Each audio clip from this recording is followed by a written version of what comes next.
age. And as more than one person put it to me, he looked as if he recently graduated from a Hogwarts School of Wizardry or Harry Potter. But appearances are deceiving, as he was by far the most qualified person for the job. Since that time, D.C. Murphy has proved his detractors wrong and the old adage true that you never judge a book by its cover. He is regarded as one of the leading experts in policing reform in this country. Police departments, as well as private and public sector organizations from across and even outside of the United States, call Deputy Murphy for his expertise. Fortunately for him, but unfortunately for us, he is in very high demand. That's why I'm here today to announce that D.C. Murphy will soon be leaving his role as Deputy Commissioner of Compliance in order to pursue other opportunities to advance police reform on a national level. While I'm sad to see such an integral part of our team go, I know that he cannot pass up on those prospects and the ability to do so back in New Orleans, where he and his wife, Amy, can be closer to their families. I'm so very proud of Deputy Murphy and grateful for him for all of the good work he's accomplished under his leadership. We have implemented new use of force and stop searches and arrest policies, as well as retrained the department in these areas using some of the nation's leading law enforcement curriculum and instruction. We began modernizing BPD's notoriously outdated IT infrastructure to move from a primary paper-based police department to a digital police department. This includes the development of the department's new records management system, which will be operational later this year. He launched the EPIC program, which stands for Ethical Policing is Courageous. This peer intervention program, which teaches officers how to intervene and stop a wrongful police action before it actually occurs, and developed the department's first community policing plan, considered a model document by the International Association of Chiefs of Police. These are just a few examples of how we have moved the ball downfield on reforming this department, and D.C. Murphy has been a big part of that, but now it's incumbent upon us to pick up that ball and keep moving forward. To that end, we now need a dynamic and experienced police professional to fill this role. That is why I'm excited to announce that Deputy Commissioner Michael Sullivan will be moving from the Operations Bureau to now lead the Compliance Bureau. Considering who to hire for compliance, D.C. Sullivan stepped up and volunteered for this role. I was struck by not only his selflessness and his vision for the Bureau, but how well he would actually fit.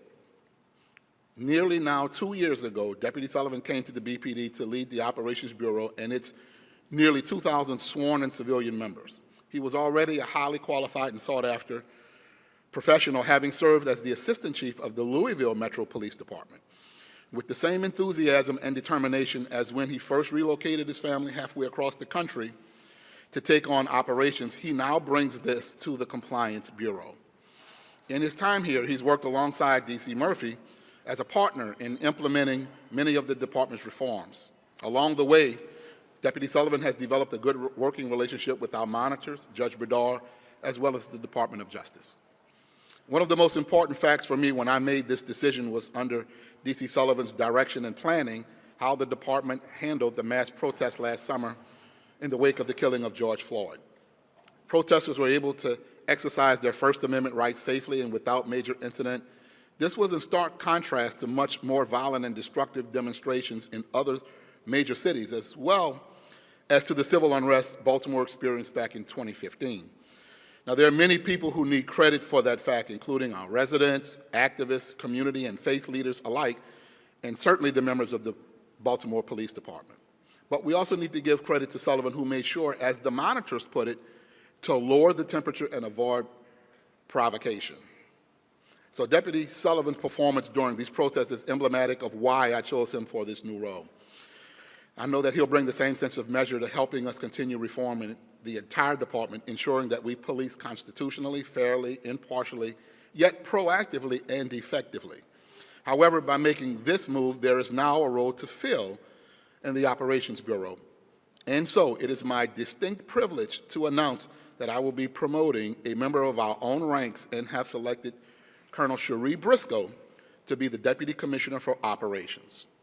Colonel Briscoe is the daughter of Baltimore and of the Baltimore Police Department. She has distinguished herself in her 26 year career with the BPD and is well situated to run the department's operations, having held leadership roles in both patrol and in criminal investigations divisions. These include serving as a major in the Western District, where she began her career in the Western, which is historically one of our toughest districts, and where I'm told she requested to be reassigned back to the Western after the civil unrest out of her loving concern for the district, saying at the time, and I quote, "I knew whoever came to lead had to care about the people."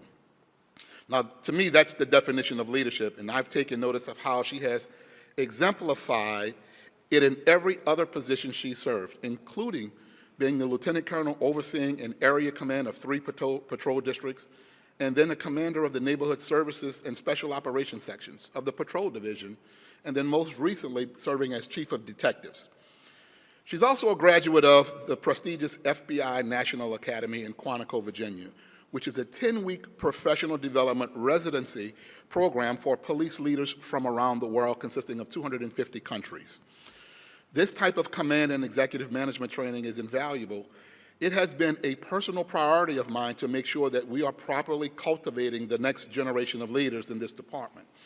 So I'm confident that we are building great succession planning and preparing career members of BPD, like Colonel Briscoe and others, to become the department's senior executives.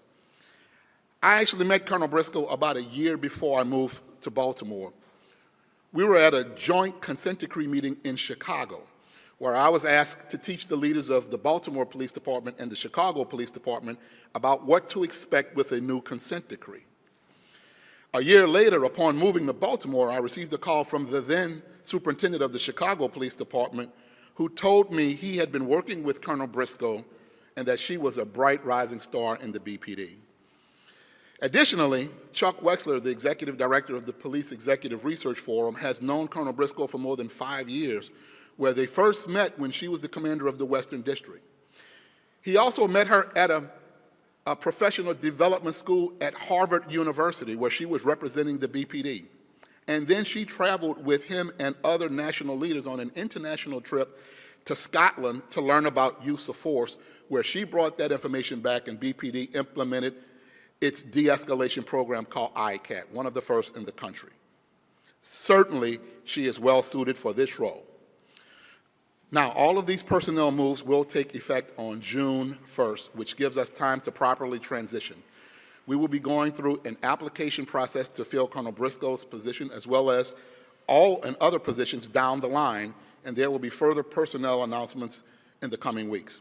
With that, I'd like to thank Deputy Murphy for his service and wish him well and good luck in all of his new endeavors, as well as congratulate Deputy Sullivan and Colonel Briscoe on their upcoming new roles. I have the utmost confidence that they will continue to perform at a level of excellence and professionalism that will shape our department into a world-class enforcement agency. I look forward to continue working together because there's still so much to do to make this city safer and to reform the Baltimore Police Department. Thank you again, and at this time I'll hand it off to our mayor.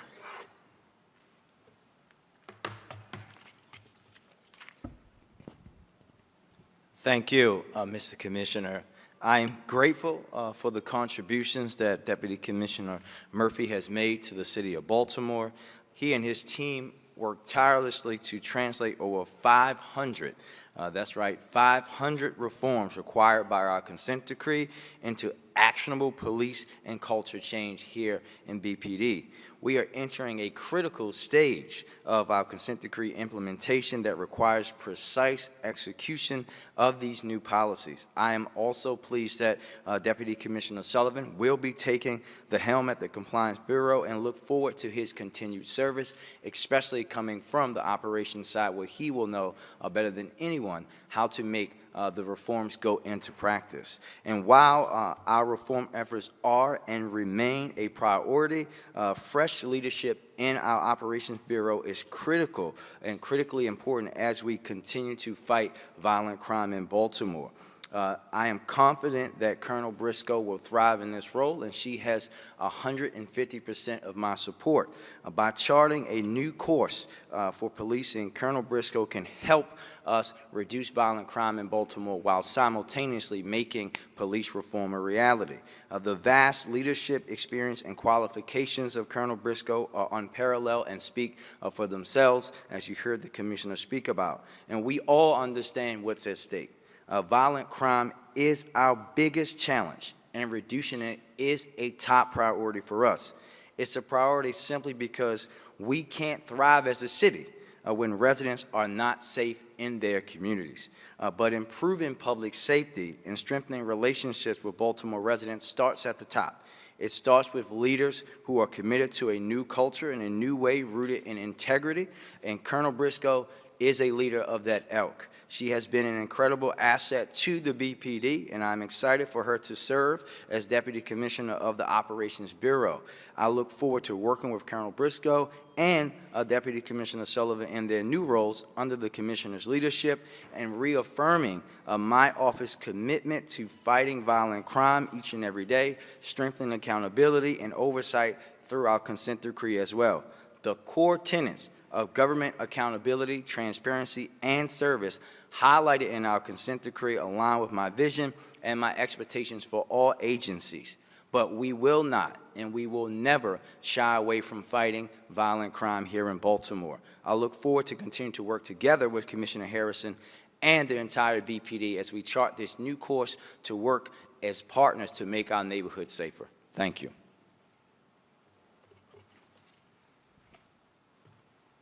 Thank you, Mr. Mayor, for your leadership and your support. At this time, we'll take a few questions.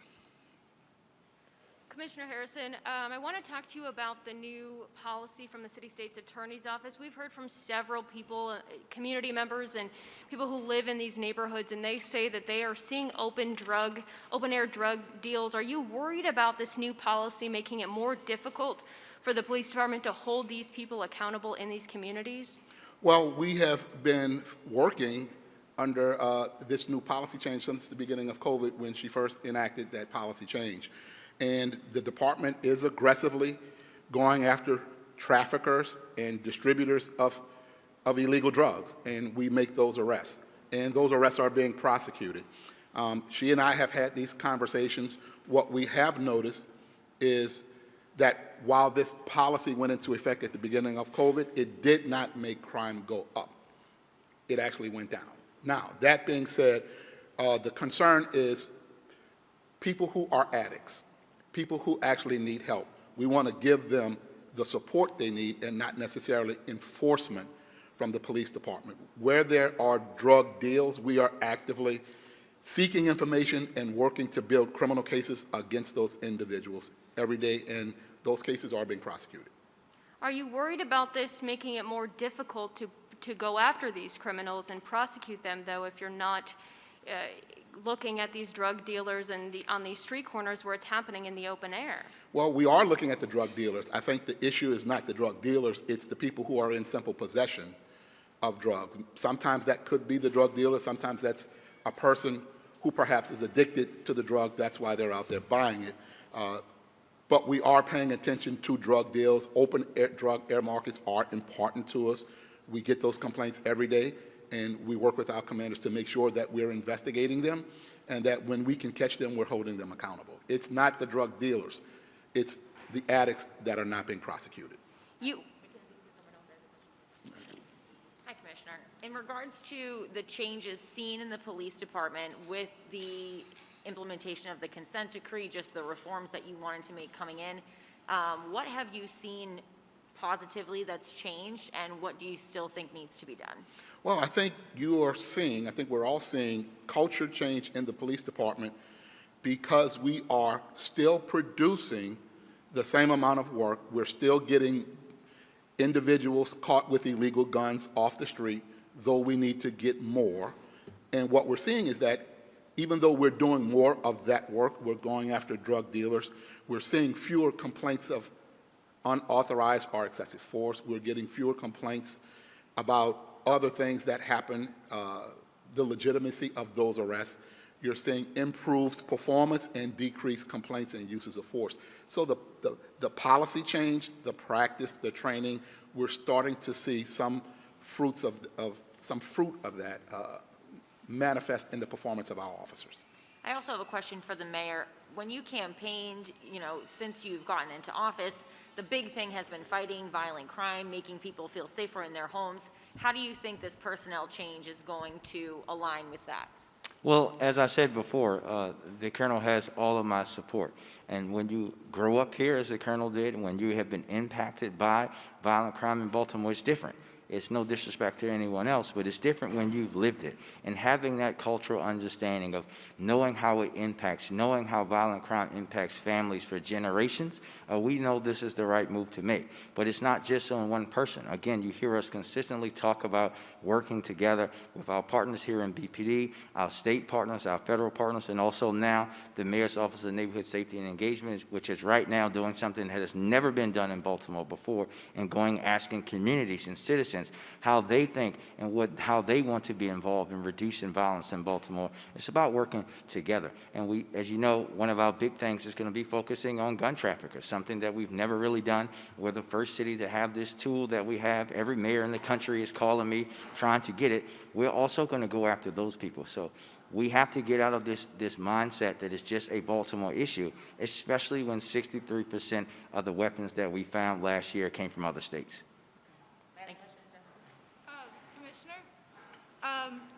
Can you provide any information about, I know it's an ongoing process, but in terms of compliance with the consent decree, do you feel confident that, the city will be able to achieve compliance? I am absolutely confident that this realignment and this reassignment from Deputy Murphy to Deputy Sullivan will not slow down progress. It will continue on pace as expected.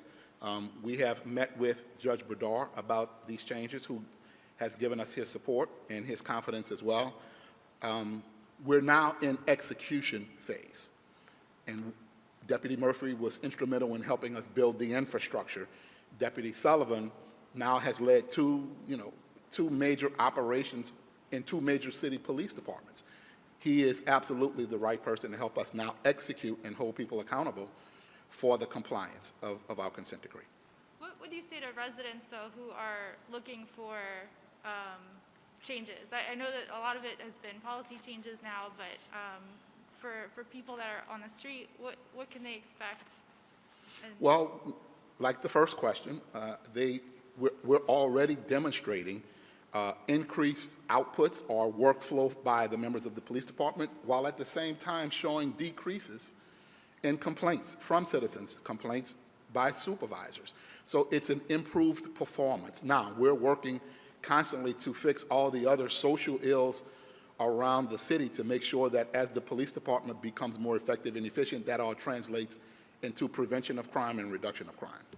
Is there a time frame for when compliance might be? Well, we're working to improve the department, and you already see improved performance by the police department, but it takes time to fix all of those things, which all of us are working on all the time at the same time. All right, thank you, sir. All right, thank you.